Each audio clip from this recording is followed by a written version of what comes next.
I remember being a preteen, maybe, and I was riding my bicycle back in the day when I was preteen age. I was a extreme kid. I loved BMX and skateboarding. Had my Tony Hawk board, I had my BMX bike, and even though I raced BMX, my love was actually freestyle, doing tricks, jumping, berms and jumping anything I could find, doing freestyle, doing street. My aunt had a huge field across the street from her house, and at the back of this field was a creek. It was a creek that went all through it.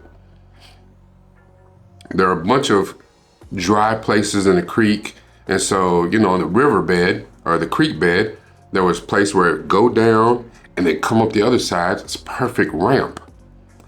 So me and some of my other buddies, we spent a lot of time in that creek, jumping various stuff in the creek. And it just so happened that one day I went down the creek, came up the other side, twisted the handlebars, did a pancake, did flat out, and I was styling. I got huge style points. Problem was my landing on this particular time wasn't so good. And I came down wrong. I came down hard, and I don't know if I hit a rock, something metal, I don't know what it was, but there was a huge gash in my chest, like I'd opened my whole shit up. I was open, bleeding everywhere, like you seen me to the white meat, you seen the bone, and I was opened up, and I was laid out in the creek, and I remember like some of my friends, they thought they was helping me, so they didn't pick me up, but they kind of half-ass dragging my body and half-ass carrying me through the field over to my mom's, where she was over to my aunt's house, so they could get the ambulance to me. And I remember for a mother to have been concerned about the health and the welfare and well-being of her child,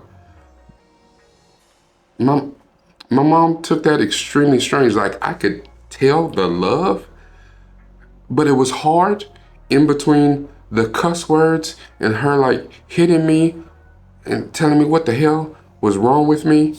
And I've never felt so loved and so despised all at the same time. She really loved me.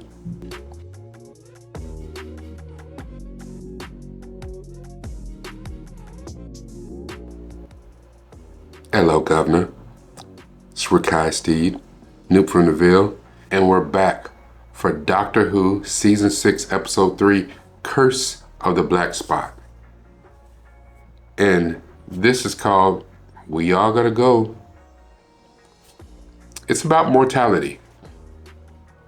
Quick recap of the episode. So there's a 17th century pirate ship is stranded in the ocean and is being terrorized by a siren-like creature. And when the pirates, they see a black spot on their palm, the siren comes to sing to them, and then in singing to them, it disintegrates them, and they just disappear, they blow up, or whatever. And the black spot means that they got injured somehow. The TARDIS lands on the ship, like in the middle part of the ship. Amy, the doctor, Rory come out. The pirates are on high alert because the siren is just disintegrating people, and Rory gets cut by kind of wrestling with the pirates. Amy, somehow in the wrestling, she goes and finds like a whole pirate outfit, draws a sword on the dudes, and they're like, hey, wait a minute, why you got a sword for? And they don't understand, Rory, Amy, the doctor don't understand that if you get injured in any kind of way, the siren's coming for you. The siren is trying to get Rory. They keep running with Rory, and the doctor figures out, you know what? The siren is using water. The nature of the water is how The siren is getting to people. They find the captain, whose name is Henry Avery, which I believe is actually the name of a real-life pirate. His son was a stowaway underneath the ship. He was in a barrel, and he had been stowed away for his mother died a few months ago. And his mother, I guess, had told the son all sorts of lies. I think his name was Toby. Told Toby, she didn't tell him the truth about what Henry was. Didn't tell him necessarily that he was a pirate. Just that he was gone all the time on, business.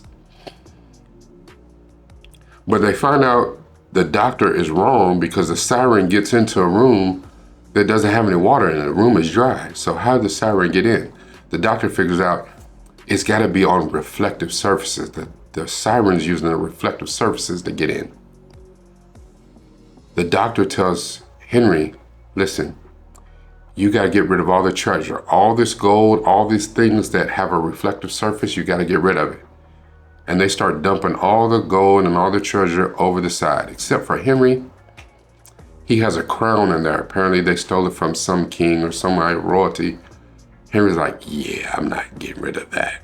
The siren keeps coming and taking people, and even ends up taking Henry's son, Toby, because Toby was sick. He's gotten some kind of sickness, like his mother had died from sickness, and he's been stowed away under the ship, and Henry didn't know it. He's gotten sick. Storm comes and the ship starts to move again, but in all the confusion, Rory goes overboard. The siren gets Rory. Amy is beside herself. Nobody's left on the ship but Henry, the doctor, and Amy. And the doctor says, you know what? We need to just give ourselves over. And they're like, are you sure? So they prick themselves with something, and the siren comes to get them one by one. Come to find out that the siren is not actually a siren or a mermaid like we think of, that we know of. It's just something that was familiar. It's an alien. And the alien is actually the siren actually turns out to be the alien ship's virtual doctor, virtual nurse. And all the people who had been taken, who were on the ship before, all the other pirates we saw, Toby, Rory, all of them wake up in a kind of sick bay on the alien ship. And the virtual doctor, the siren, doesn't have the knowledge of how to fix the humans. So it leaves them in a kind of state of suspended animation. Rory, since he was a nurse, he uses his knowledge to fix them. And Amy convinces the siren to basically sign Rory over to her custody. She'll be responsible for his life. And when they take Rory off the life support, remember Rory went into the water, so Rory was drowning. Amy has to do CPR. She has to, do the Heimlich and all that kind of stuff to bring Rory back. But once Rory is revived, since he's a nurse, he can kind of figure out how to fix everyone, and it actually teaches the virtual nurse, the siren. Henry and his crew actually take over the spaceship, and they become now space pirates. And he takes his son with him, and they're off to some new grand adventures. You know I love my quotes. So this quote is actually by Dr. Elizabeth Kubler-Ross, and she says that dying is nothing to fear. It can be the most wonderful experience of your life. It all depends on how you lived. Dying, thinking about your own mortality, and as I become more vintage, I think about my mortality more than I ever did when I was young.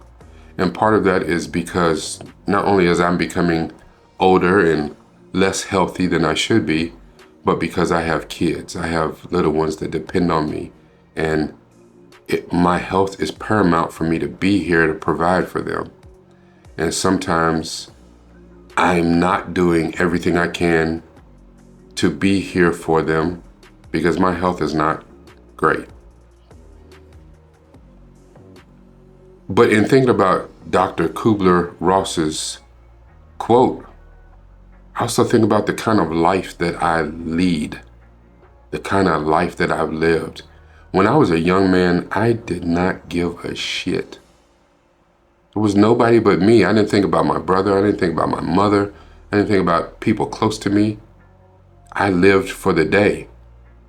I'm going to live this day out to the fullest. And if I happen to not wake up tomorrow, so be it. The problem with that type of thinking is that you don't think about the effect it would have on the other people close to you and the other people that mean something to you. And now that I've gotten more vintage and my kids are what mean the most to me, not that I'm afraid of life, but I've become a lot more cautious in how I live my life because other people depend on me. Other people need me.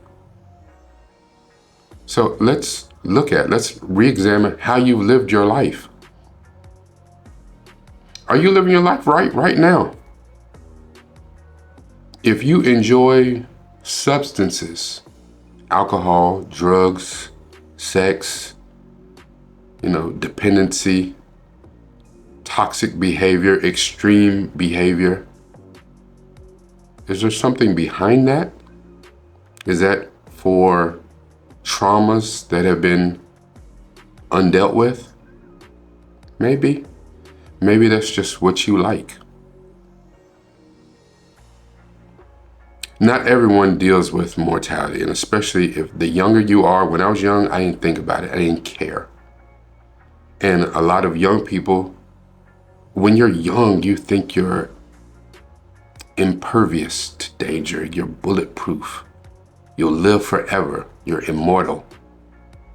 And even those of us that realize that we're not, we still don't let something like the thought of death creep into our mind, because I know when I was young, I felt like once you start thinking about death, you can't get away from it. And who the hell wants to think about that? I encourage you to not think about death, but to think about death as it relates to your life. Think about how you lead your life. I'm not telling you to be more cautious. I'm not telling you to stop doing what you do. You do what you do. But are you living your life to the most of your potential, to the best of your potential? Are you everything that you can and should be? Or are you limiting yourself because you don't think about your life? Yes, it's important. If you want to have fun and live today to the fullest, listen, I get it. Do you? But could your life be better, more enriched, enhanced, because you thought about more than today? You thought about tomorrow, this weekend, next week. The one thing that I've always said, and anyone who actually knows me knows, that if someone came upon my body and it's lifeless, and the story is told that I unalived myself, that is bullshit. You find Grissom, you find Horatio, you find all the people on Criminal Minds. I don't give a damn who you find. Find somebody to figure out who took me out, because it wasn't me. I hope that you find the fulfillment that you're looking for in life, and just know that your life is a gift. And that's why the today that you live in is called the present. This is Rakai Steed, nupefromdaville.